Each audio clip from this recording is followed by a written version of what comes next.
got you. You're like a captive audience then. But now you guys get to talk about cyber for an hour. And to make it even more fun, we're going to talk about strategy as well. Two things that are about as like wonky as it gets. So we're going to try and take the next hour to take something that is like kind of wonky, kind of niche, and hopefully get you to understand, one, why it matters, and two, for you to understand the bureaucratic politics, the big ideas, the reason why our strategy has developed the way it is. And hopefully by the end of this, you have a little bit of a knowledge about who's who in the zoo when it comes to US cyber strategy, and you're ready to all sit on the next commission that builds this strategy and make them even better. Okay, so why do we care? I think sometimes, you get up and you talk about cyber, and you guys hear ones and zeros, and that's right. But one of the reasons why cyber is such a big problem is because cyber hits at the most strategic level. So the first cyber attack that's known to create physical effects was actually the Stuxnet cyber virus, which was a reportedly US and Israeli virus that attacked the Iranian centrifuges and caused them to spiral out of control. Now, ever since then, the relationship between cyber and nuclear has been intricately linked. And so you have kind of open source reporting of cyber attacks on the development of, for example, ballistic missiles in North Korea. You have discussions about the digitization of nuclear command control and communications. So the digital information and cyber have a direct impact on strategic stability. But they're also tied into every other level of modern warfare. So today, the way in which states fight war is completely impossible to separate the digital. The digital technology that undergirds modern warfare starts at the foundational level with how you send command and control, how you gather intelligence, how you store data, how you process data, how you disseminate data. But that data goes from these kind of large command centers, and it ends up in almost every single weapon system and right down to the infantry level. So you have F-35s that are called the flying clouds because of the data that they share amongst each other. You have JTACs, those guys on the field calling in airstrikes, and they're reliant on things like iPads and tablets and software that are giving them real-time updates about what's happening so that they can drop missiles and bombs. And all of these digital capabilities come with inherent cyber vulnerabilities. But really, the big reason why we're here today, the big reason why cyber is so important, is not necessarily just because it has a relationship with nuclear weapons or that it factors into who wins in modern warfare, but because digital technologies undergird every single portion of modern society. Whether it's the economy, governance, how we communicate with each other, how we buy things, how we make things, how we travel, how we get healthcare. All of these things are reliant on digital technology and therefore vulnerable to cyber attacks.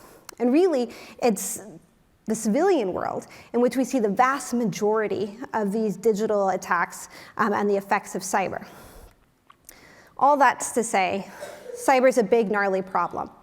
It's a big, gnarly problem for the United States that has strategic implications.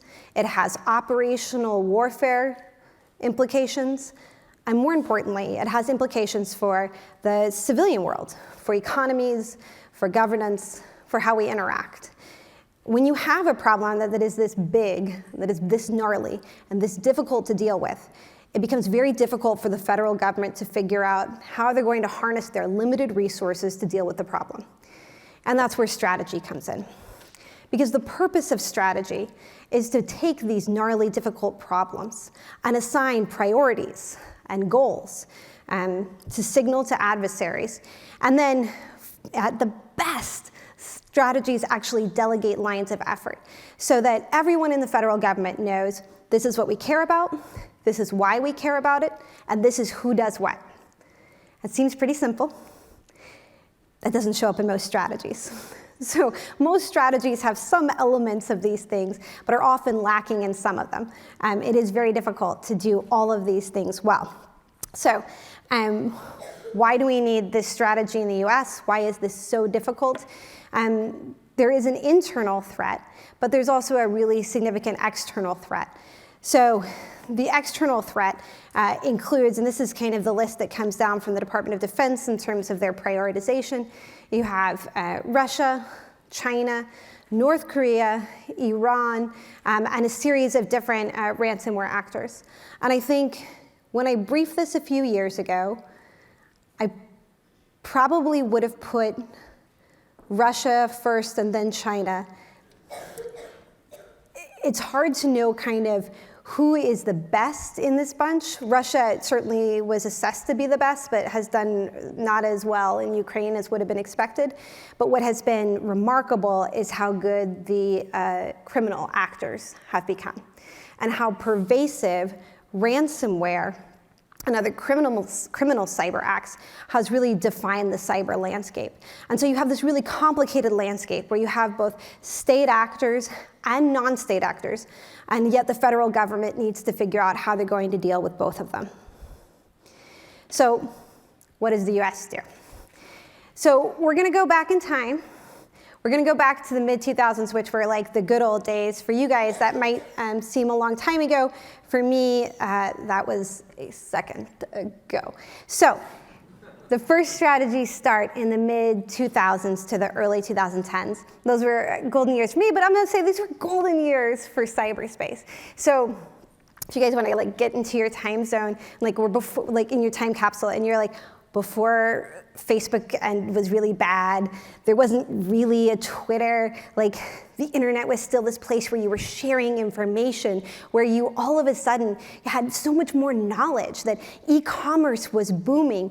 The internet seemed like this remarkable way to create interdependencies that were really great for the global economy. This is the same time period where you had the Arab Spring, this is like 2006, and you had people in the streets, and they were using social media to stand up for democracy. And the Obama administration looks at this, and it looks so promising. And they put out in 2011 the International Strategy for Cyberspace. And I think it's useful actually to read a little bit of kind of what they saw of the world back then. They said, the digital world is no longer a lawless frontier, nor the province of a small elite. It is a place where the norms of responsible, just, and peaceful conduct among states and peoples have begun to take hold. One of the finest examples of a community self-organizing, a civil society, academy, private sector, and governments work together democratically to ensure its effective management. There was a real belief at that time that if we just allowed as many people as possible to have access to the internet, that this would lead to democracy, that the internet was good with a capital G. And so you saw that in the way the Obama administration initially approached cyberspace. Their focus at the time was on responsible norms. At the time, they're working with the United Nations and other multilateral institutions to create groups of people that are getting together and setting up, what they see as the potential for the internet. At the same time, the Department of Defense is a little bit less optimistic. So you see the creation of what would be considered a war-fighting organization, and that's led by the guy in the picture right there, General Alexander. So General Alexander was head of the National Security Agency, which is the primary signals intelligence organization in the Department of Defense. And he saw what was happening in cyber, and he thought, I don't see all golden, right? I see threats, I see real dangers. And so at the same time that the Obama administration is trying to propagate norms and working on kind of internet as good with a capital G, we have the stand-up of an early version of what would become Cyber Command, which is the Department of Defense warfighting command to combat cyber threats. Now things change by the second half of the Obama administration, and you see a real shift from the beautiful golden ages of the internet to what I would consider a kind of sobering cyber reality. So this is the same time period as the North Korean attack on Sony. It's the same time period that the Iranians launch a massive campaign against US banks and dams. You have a massive breach of the Office of Personnel Management, and the Chinese steal over 22 million records of US employees. And then at the end of their administration, you have the Russian hack into the DNC.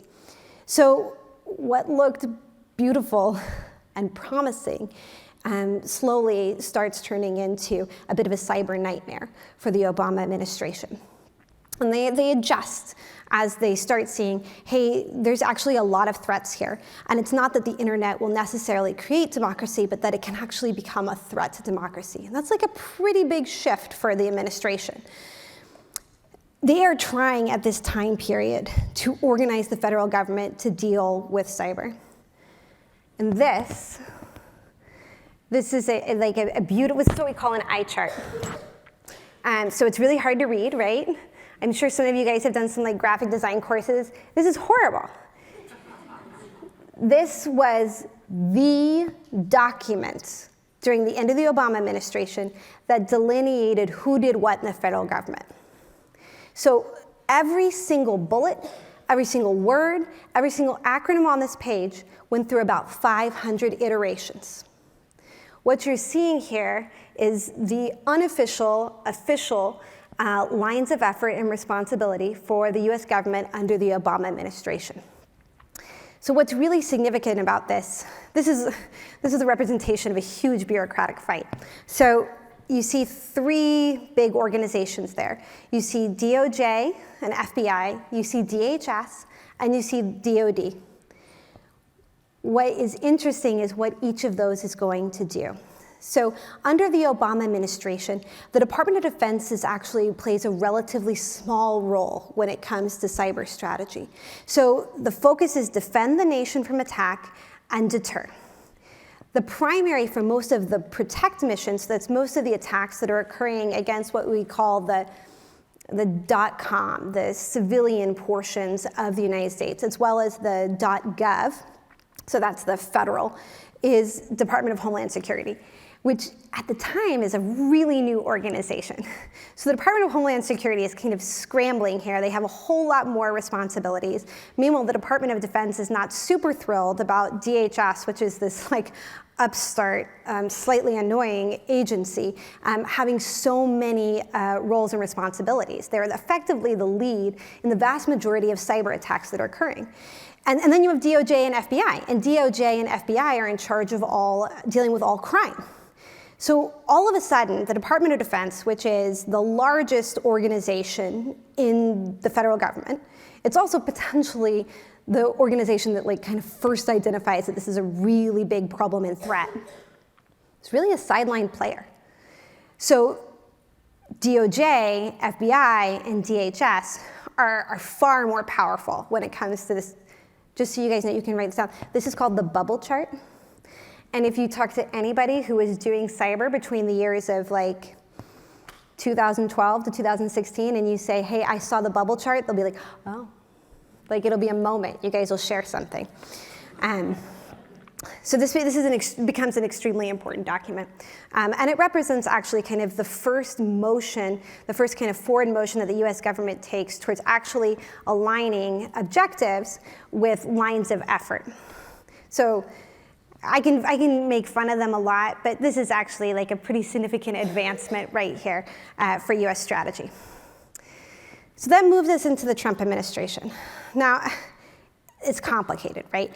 At this point, as Trump is taking power, we're on the cusp of this kind of Russian thing, which is really contentious, and you've got NSA and Cyber Command that are trying to reconcile with what was potentially an election interference. But at the domestic side, you have a Trump administration that is, doesn't necessarily want to deal with that. And then you have an internal group of people at the Trump administration, which initially starts out to be pretty well-qualified people, but ends up becoming a bit of a revolving door of people leaving the National Security Council.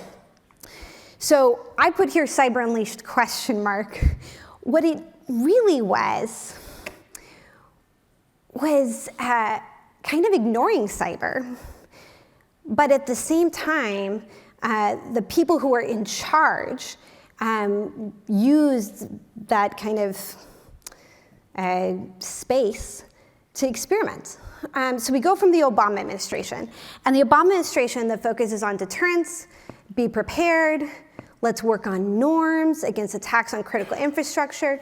But at the same time, they're really, really nervous about using offensive cyber operations.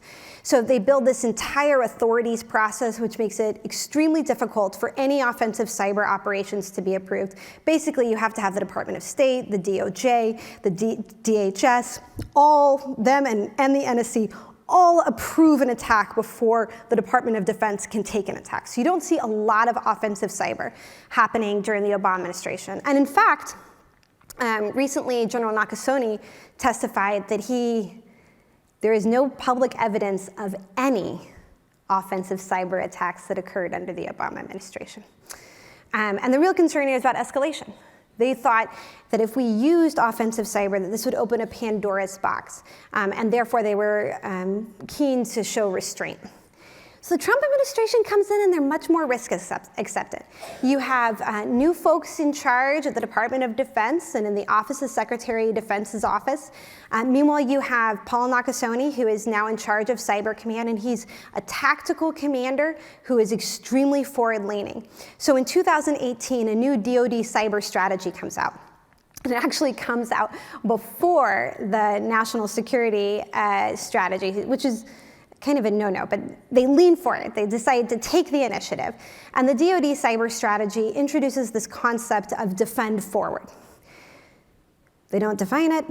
It's a funky term. But what we end up accepting that it is that they are going to be more forward-leaning and use more offensive cyber operations, potentially even preemptively, instead of holding back and waiting.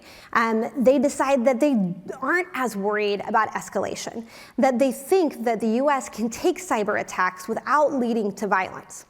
And so you have a risk acceptance and forward-leaning commander in Nakasone.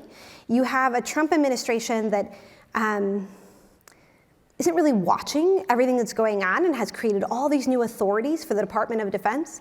And so you get a lot of experimentation that's occurring in the Department of Defense and also in CISA, which is a new organization that stands up under the Department of Homeland Security in order to share information with civilian side. So you see that there is like all this experimentation occurring. Does offensive cyber work? Does it lead to escalation? You end up in this kind of experimentation phase. So that leads us to the Biden administration. And when the Biden administration takes over, there's all these questions like, ooh, is defend forward going to go away? Are we going to go back to the Obama policies? Is deterrence going to be the big thing again?